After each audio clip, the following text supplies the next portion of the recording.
నమస్తే అన్న. నమస్తే అమ్మా. మీ పేరు? నా పేరు శ్రీనివాస్ అమ్మ. ఎక్కడుంటారన్న? ఇక్కడ వెంగళనగర్లో ఉంటాము. ఏం చేస్తుంటారు? నాది ట్రావెల్స్ బిజినెస్, అట్లనే జూబ్లీహిల్స్ మునూర్ కాప్ దానికి కోఆర్డినేటర్ని కూడా. చెప్పండి అమ్మా. ఓకే, మరి ఇప్పుడైతే జూబ్లీహిల్స్ నియోజకవర్గంలో రాబోయే ఉప ఎన్నికల్లో ఎవరు గెలిచే అవకాశం ఉంది? ఏ పార్టీ నుంచి రాబోతుంటారు? అంటే ఏ పార్టీ నుంచి అంటే అన్ని పార్టీలు కూడా వస్తుంటాయి. బట్ ఇప్పుడున్న సిచ్యువేషన్లో మన తెలంగాణ మొత్తంలో కూడా కాంగ్రెస్ పార్టీ ఉంది. మళ్ళీ వాళ్ళు తీసుకున్నటువంటి బీసీ నినాదం ఏదైతే ఉందో 42% బీసీ నినాదం ఉందో అది వాళ్ళు పూర్తి స్థాయిలో అమలు పరచాలని మా అందరి బీసీల ప్రకారం కోరుకున్నది.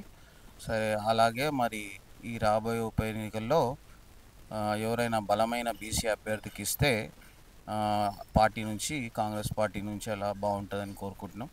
మాకు తెలిసి ఇక్కడ లోకల్గానైతే దాదాపు 10-15 సంవత్సరాల నుంచి నవీన్ యాదవ్ గారు బాగా ప్రజల మనిషి అయ్యి ఆయన ఇండిపెండెంట్గా కానీ మిగతా పార్టీల నుంచి కూడా వేసినప్పుడు కూడా చాలా భారీ ఎత్తున ఓట్లు సాధించుకున్నారు.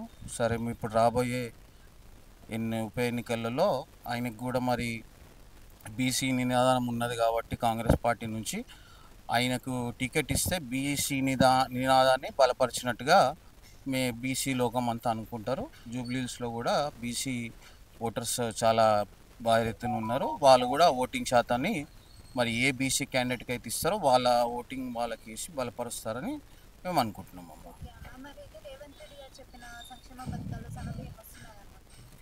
సన్నబియ్యం పథకాలు వస్తున్నాయి, ఫ్రీ బస్సు, ఇంకా ఉచిత బిల్లు కరెంటు. అవును,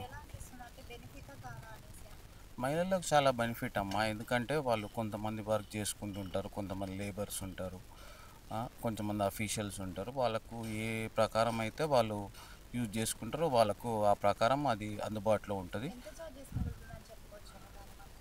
దానివల్ల ఎంత కాదన్నా ఒక లేడీకి వచ్చేసి పర్ డే ఎంత కాదన్నా ఒక 2-3 ట్రిప్ వేసేసుకున్న 50-70 రూపీస్ అయితే ఖచ్చితంగా ఉంటుంది.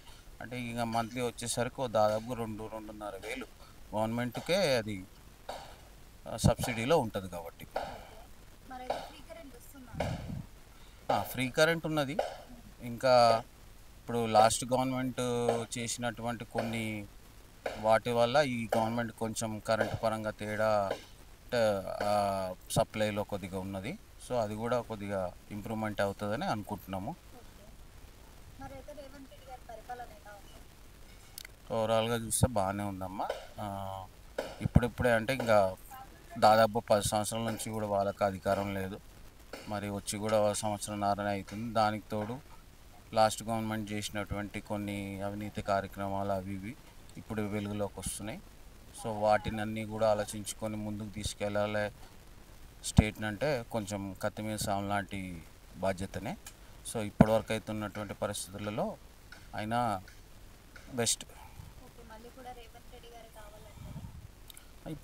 ఇప్పుడు ఉన్న సిచ్యువేషన్లలో మరి ఏ ఎలక్షన్లు వచ్చినా, బై ఎలక్షన్లు వచ్చినా కానీ ఎక్కడున్నా కానీ కాంగ్రెస్ పార్టీకి పట్టం కడితే బాగుంటుందని బీసీ యొక్క నినాదం. Subscribe us and press the bell icon for more interesting updates.